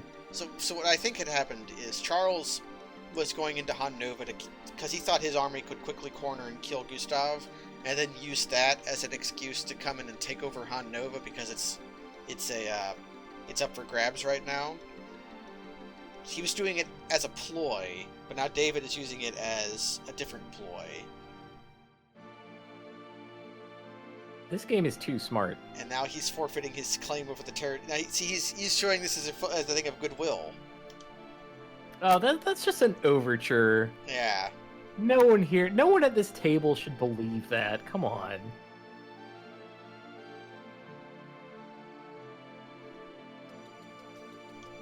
Okay, he's giving him a day to decide on the thing, whether or not they'll unite together. My God, kill Dracula. That cutscene was fucking dense. Like just fully fucking dense of just like stuff happened. Like, you know, political posturing and infighting, and you would never know it. And all the characters were just standing there staring at each other, making no... Oh, and this is happening... It's so much political maneuvering. This is happening in one fucking cutscene. That happened at the same time that Jenny was over in a cave getting worms, getting ants to chew a root. So we have the two attitudes of this game displayed side by side, right? We have the like high-handed political posturing, maneuvering, moving of armies across continents, and like political figures like grappling against each other in the sphere of diplomacy. And then we have some like ragged-ass child walk into a cave in search of adventure, then decided she's had enough of it, declare herself the winner, and leave. So now we're going to catch up with what the hell Rich was doing. Hey, Rich. Yeah, remember your white? I think that's what we're doing right now. Is this called... I want it so bad. This is the deadly battle with the egg, they were calling it. Isn't every birth just that? I wonder if I shouldn't... Okay, I'll give him the ice lance because he's... God damn it, that guy has my beast lance. I feel like my joke didn't quite land there. I'll try it again at some point. I seem to have stripped Rich. Let's see if I can find the item in PC. I get that there's like an inordinately hard thing on the map, and I don't want to know anything about it. So keep all your hints to yourself, to everybody. Thank you for the concern, though. The only thing that concerns me is the fate of Rich Knights. What's gonna happen to him? My inventory is full. Is he going to remember that he has a wife? Yeah, well, he has a wife. I think this woman just remarked, "Oh, you're not with Diana today." They're with each other a lot. It's just he has sent his wife away. I think this is happening right after he sent his wife away. This part right here. Oh, okay. This is called the deadly battle with the egg. Like he's going to go have a deadly battle with the egg, which probably means he's going to die. Okay, I need to destroy a bunch of garbage. See, I would almost appreciate that in Rich Knights as a character. He's like, okay, look, he knows that he's going to have to do something like difficult and deadly, and he doesn't want his wife around to either also be killed or, you know, watch him be killed. Both of those are bad scenarios, yeah, right? I would like neither of those things to happen. You're right. To me. It's like either be killed or also have to watch. My criticism of Will Knights as a decision maker in this capacity is, as an equal partner in a relationship, you should include that equal partner in the decision-making process that leads you to this deadly danger in the first place. So, Rich withholding the information about just how deadly the egg is no. It's no good. You have to be willing to share that deadly danger with your partner insofar as they are able to understand the things that you are doing. When you just say, it's important and I need you to go see my dad and I'm probably going to die, that's not enough information, okay? That is not respecting your partner as an equal in the relationship. Rich wasn't a model husband? Well, we haven't seen him die yet, but he's definitely going to die. So yes, he was not a model husband. Owned. Okay, give me my beast lance. Okay, let's equip Rich. Rich is going to... he's a level 23 swordsman. I wonder if I shouldn't just give him the Cinder Forge sword and just... Why not? Forgo magic for a bit. Just forgo. Just have him crush. You're going to he kill. Can crush. The only thing you need to be able to do is cast... I need to give you a tree tool, and that's basically it, so that you can cast Life Water. Oh no, Reviva. You have to be able to cast Reviva like a couple times.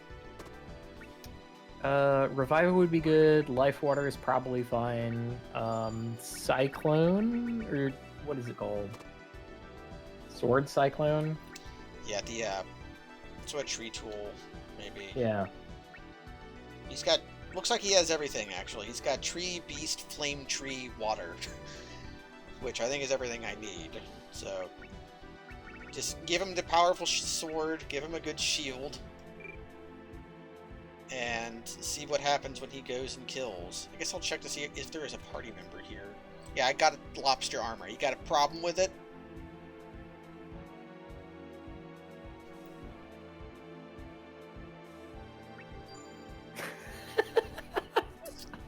I love that prompt. Just like, take a load off, and then the prompt is like, I'll do that, or I'm okay. Where do I go? So, I don't know, there's something charming about it. Like the prompt being something slightly different than yes, no, that means both yes and no, or affirmative and negative, but in a way that is organic. It's like you are choosing to say the thing that your character is saying, rather than executing a prompt in a video game. It is a tiny thing, it is easy to do, and it's worth fighting for. I think that's a small thing that's a big deal. That's what I'll call it. I love it. I also love yes/no prompts that are needlessly verbose.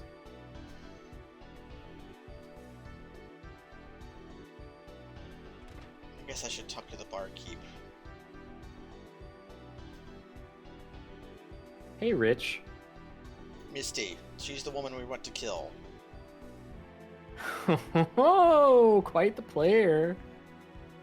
At the... Oh my god. Did he say inland settlement or island settlement?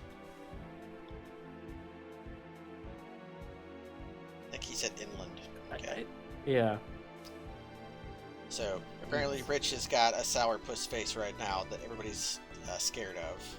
Every time any character in any video game responds with, like, ellipsis, I hear Shiratoko from Way of the Samurai go, "Oi." Just this grunt. Okay, so here's Rich now questioning. What's wrong with me going to Wide to live in happiness with my wife? The egg girl has nothing to do with me. Bold of you to presume you can still have a happy relationship with your wife after what you've done, motherfucker. But whatever. That's probably like a comparative thing, right? Like, he knows that if he goes after the egg, he's going to die ignominiously. Okay,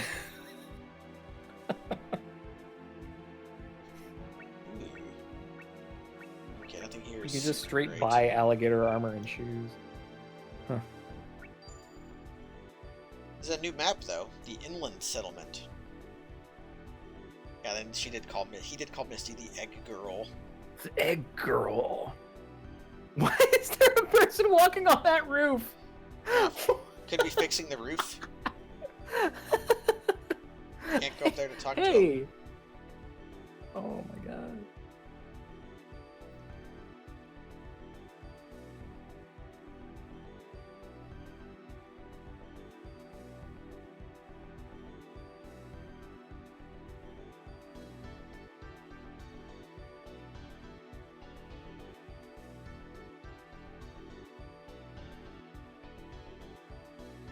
Yeah, we're going into a monster nest.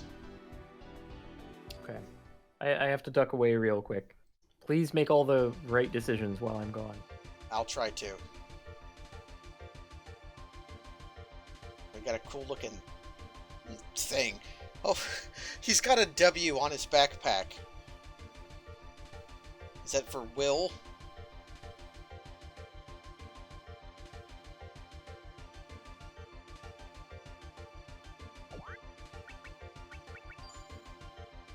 Okay, so Rich Knight's not the best,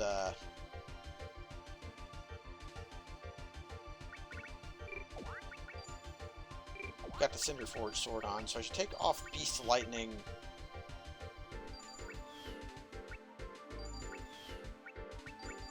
And I should put on some sword moves.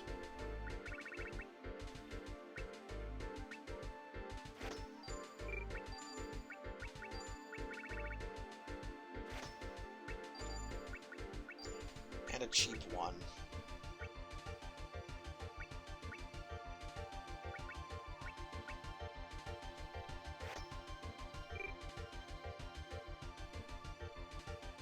Trying to avoid fights for the most part, although this dungeon looks pretty big.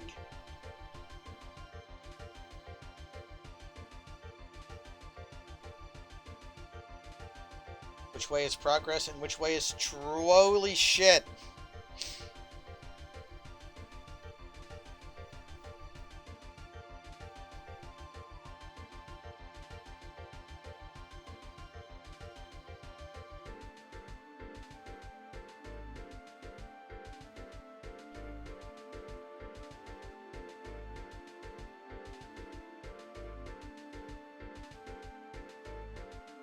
Not we got in a fight.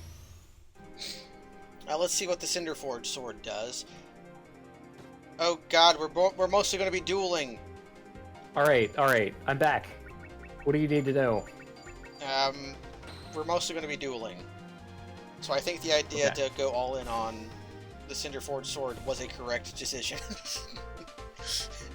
Okay, good decision making. This dungeon is also huge. That's pity. Eternity Staff? That sounds powerful. I got fooled by a slime. Okay, Rich. I think that Rich is just incapable of making good decisions. I don't know. I think we differ a lot on Rich. I think Rich recognizing danger and sending his pregnant wife away is a correct decision. Whether or not him working as a digger to help a woman revitalize a desert was correct for his relationship or not, I do not know. See, that... Okay, I think we do differ on this, because I think that... Because presumably... He at least should have put that decision in her hands, and, independent of that decision, should have considered going after the egg not alone, perhaps with backup. I missed a treasure chest. It's fine. I'm gonna have to replay this anyways, so I don't care. Like, the whole night is about missing treasure. That's like this whole night's been a nightmare.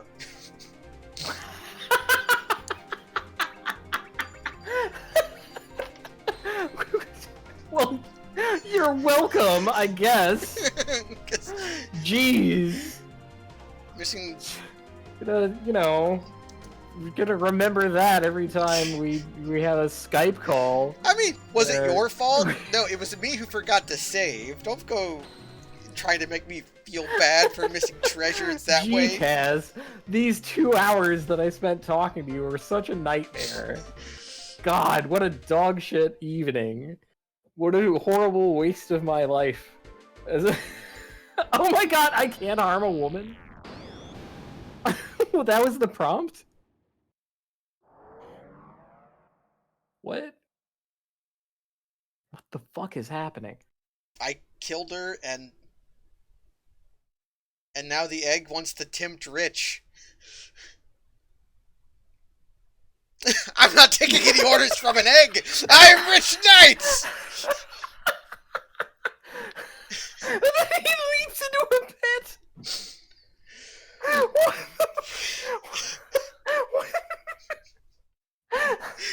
And the text followed him as he fell.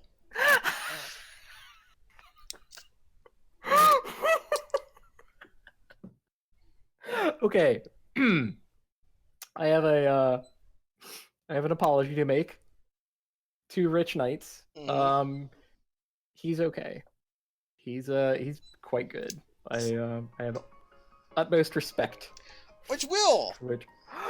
Oh no! Oh man! And now that we know that Rich Knight sacrificed himself to destroy the egg, Virginia got Grandpa to name her. Virginia. I approve of that because my grandpa also named me. I'm merely named after God soil his soul. He's he sent a handwritten letter to my dad when I was 2 days old. That I still have that. I have to frame that thing. It's so good. It even includes his like typos. It's not a typo if you're not typing, but yeah, his misspellings. It has a mistake, and he crossed it out and like kept it going. Rather than use another sheet of paper or start over. That's what you did back then. It's what you did. It's so... Oh my god. Anyway, I have to get that shit framed. Oh my god, look at Grandpa Will! He's got a grandpa beard! He's still wearing the same hat. He's still wearing the hat! It's got a patch. See, I already knew about that Grandpa Will was in the game. I did not know that he had this grandpa beard on his character sprite. He looks like a dwarf, he does! I am very old now.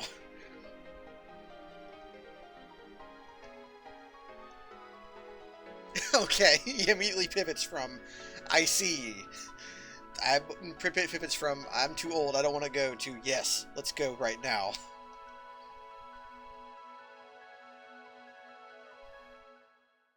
I'm sad we didn't use Diana more, because I liked the idea of a Tabula Rasa character. Yeah, it seems like this game isn't really about that. Like, you don't get to... We don't get to build much of anything. You can Like, the characters that we have are there and gone, right? Yeah, I got to choose. Like I thought I was making a mistake when I made Cordelia into an axe user. I think she would have been fine. So you can characters have inclinations that you can or can't ignore. Also, the door had a creaking noise when the door opened. Oh, and this is okay. Ginny wanted to go to Thermes with Will, but she got on the wrong boat. Oh my god. That's so cool. God, this game continues to surprise. I think I've been surprised every single time we've played. The ship's rules state that you can throw stowaways into the sea. Have you said your prayers? You're gonna make fish bait out of a cute girl like me. And then... Yikes! Okay. Oh, wow! Okay. Immediate thoughts went to sex slavery. Great. Or at least... Wow. At least human trafficking. Yeah, it's... Let's be real, it's sex slavery. Let's not insert anything that we don't need to. I think that is textual. I think that was the intent of that. That was probably the intent. I didn't want to hear it, though. Okay, fine. But we know that... Okay, I feel comfortable floating this as an ocean because you and I know that is not going to happen to Virginia Knights. Well, we met how she met Premiera. There is no scenario where this video game has an entire chapter of, like, Ginny Knight's sex slave. That won't happen. Let's snip that in the bud. I don't want to talk about that. That's not appropriate for my channel. Well, y'all can follow me up later for things. Tweet at Kaz if you want to talk about the moralities of human trafficking by pirates. It's a thing. And piracy. I will definitely talk about piracy. They'll spin a fucking yarn. Okay. Okay, Premiera disapproves of human trafficking. And they escaped on a launch.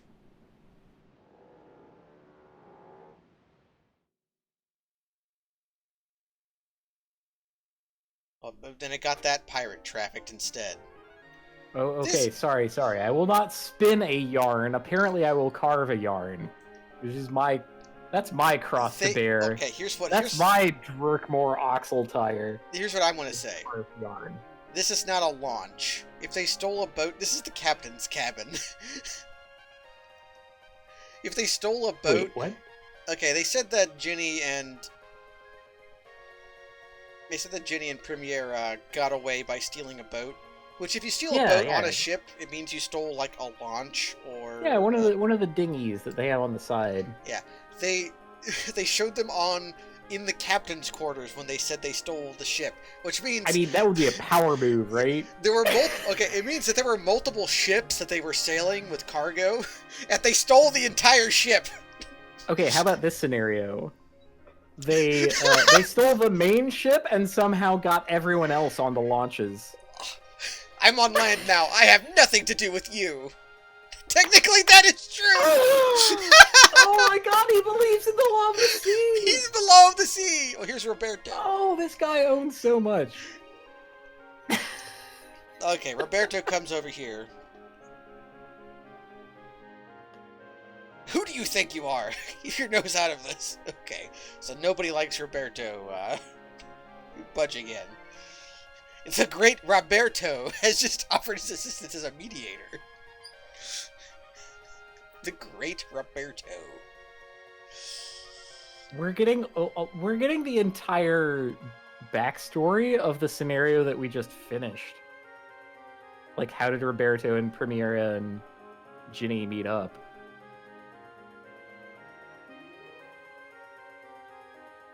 Yeah, Roberto, the negative Triforce of nothing, in the middle of the real Triforces of things. So that just showed us how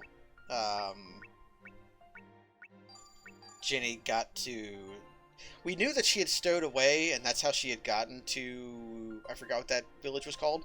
The Northern Continent. But now we know why she stowed away. She was trying to follow Will to Thermes about the egg. Which I think, ironically, is going to take her to where the egg is at. Because Will threw himself into a chasm. Although, Rich threw himself into a chasm. Rich threw himself into a chasm. Although, we know that throwing the egg into the bottom of an inaccessible spot does not get rid of it. Because that will not prevent the Dracula squad from, like, recovering. Yeah, because Will banished it to the bottom of the sea, and it still came up. Man, poor Will. He worked so hard to, like he recognized the danger of the egg, and dispelled it multiple times, and then even burying it at the bottom of the sea didn't do enough. And he's got to, like, as an old man, he's still not done with the fucking egg.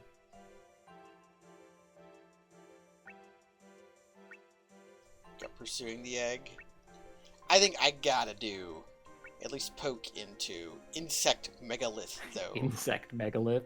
I feel like Insect Megalith is a move name, right? Like, that sounds like something that you whip out as, like, Insect Megalith, and it's like a, rock spear move or something.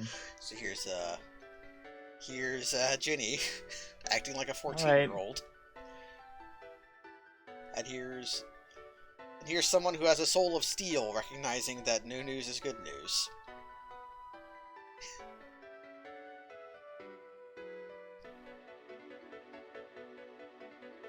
Oh my god. Is this just reincarnation of Gus? Yes, but maybe literal. Yeah, like, it did take a long time for Gus's anima to leave his body, right? It took like 5 years for his corpse to die. What if he actually does have the real Gus's anima? Oh my god. Oh, Gus, come back to us. We gotta find out when Gus died, because this guy's 25, which I would believe it was 25 years ago. Roberto. Oh, she's got... Hey, Roberto! Yeah, Ginny's got a vocal fry. She hangs on to her O's. Hey, Roberto. A megalith. Let's go there. I want to see that. If it's really a megalith, isn't it dangerous? I heard a guy turned into a sand shark there, and made another guy famous. Some kind of guy who didn't have any particular name. No one remembers him. Premiera, not a digger, does not know what a megalith is.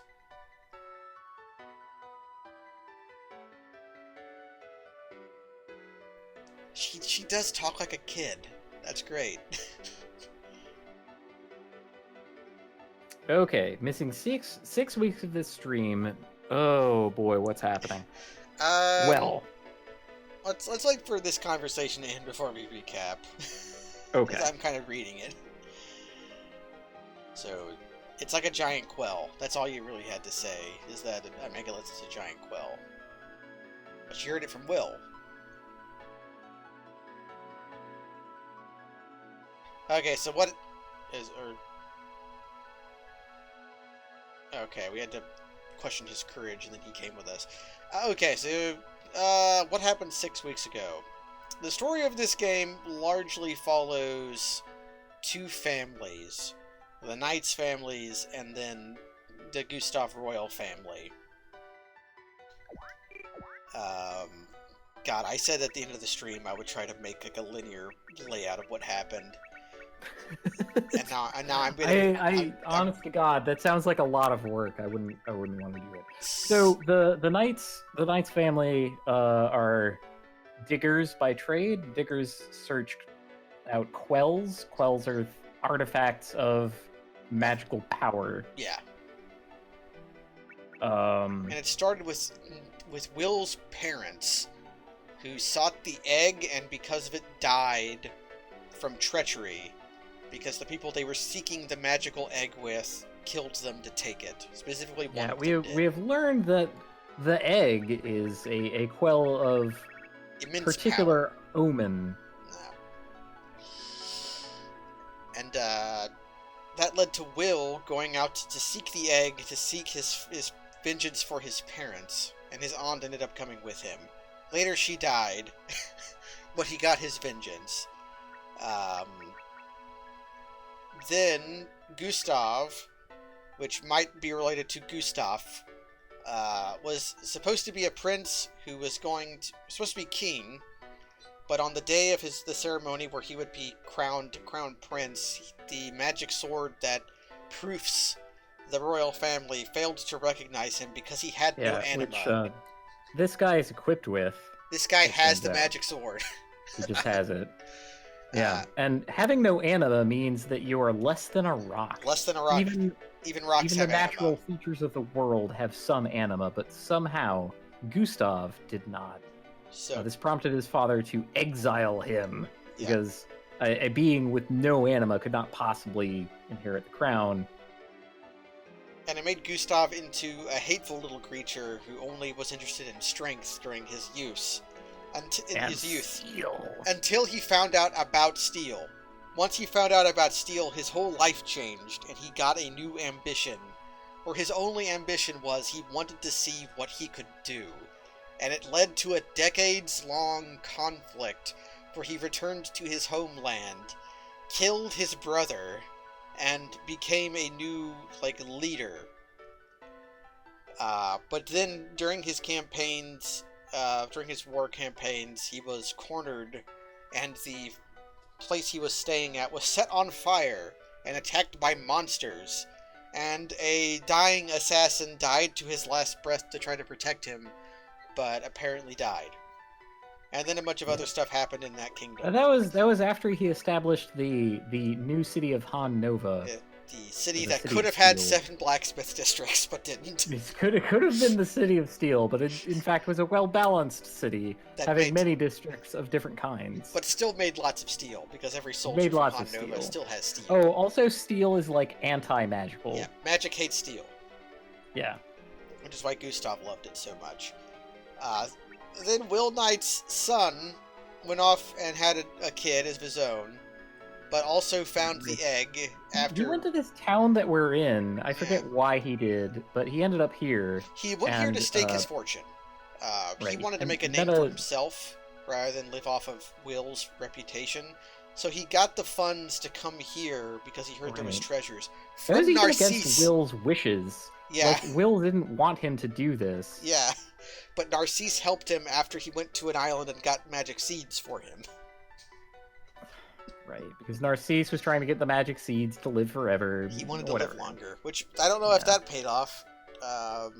That has yet to be seen. Perhaps Narcisse, having gotten the magic seeds, became one of these immortal beings that is trying to use the power of quells to overthrow humanity. Yeah, Narcisse might have become an Ascian with magic seeds. There are Draculas. Yeah, so after Rich became established, we found someone who is named Gustav, looks like Gustav, but is a shapeshifter, and is claiming to be Gustav, going around causing trouble, and he's basically Dracula. But from what we can gather, he probably has the egg. And so it's probably going to be up to Ginny to join with Will after she goes to Thermes to investigate the egg, to team up with David and kill the false Gustav to destroy the egg once and for all. One little side thing, I don't think that's relevant to the main plot that we've been talking about at all. Yeah. At some point, Rich Knights abandoned his pregnant wife to go to the desert at the behest of a different girl. Because she wanted to see a rainbow. That was on a different continent. I think that happened before Rich went to the North Continent and even knew Diana. I don't know if that's true or not. Okay, well, we have to verify that, but I do want to stress that cheating is still cheating if it happens on a different continent. I speak from experience. The other thing is, I think he was getting paid to do that. I think he was just working as a digger for that woman. Well, did we get paid? I think he got paid. We didn't get any crowns from that. I don't know. Well, this is the party's money, but apparently when we were adventuring with Will at the beginning of the game, we were doing digger's work and finding quells, and people were talking about getting paid. So I just assumed that Okay. Rich I'm talking to a Rich Knight's stan, so I have to kind of like translate all that. He could in use my Firestorm and he could use Tornado Blade. What's not to like about him? And The infidelity. the infidelity where he took a job? The infidelity where he left his wife while she was pregnant at the behest of a different attractive woman who is canonically attractive. The bartender in this town even just called like Rich Knight's a player. Well, I don't... Oh no, that wasn't Misty. Misty wasn't the attractive woman. It was yeah, but she's calling you a player because she heard about the Monica or whatever. See, now you're editorializing, Mister. We'll have to find out. But I always editorialize. When was that not clear? He would. See, I think. Okay, here's the schism. Here's the thing that's going to ruin our friendship over this Romancing Saga 2 streams. Is that you think that's right. Our friendship on the line over this fucking video. You think that Rich Knights was a womanizer and went off to go party with this rainbow woman who wanted to bring water to the desert. Whereas I think that she was hiring him to go get quells out of desert ruins, which he manifestly did as a career. Okay. That's accurate. You've got it. But find out more next time on Saga Frontier 2. I've got to replay the last 2 hours because I want to go see what those treasure chests I missed are. Good night, everybody! Well, I mean,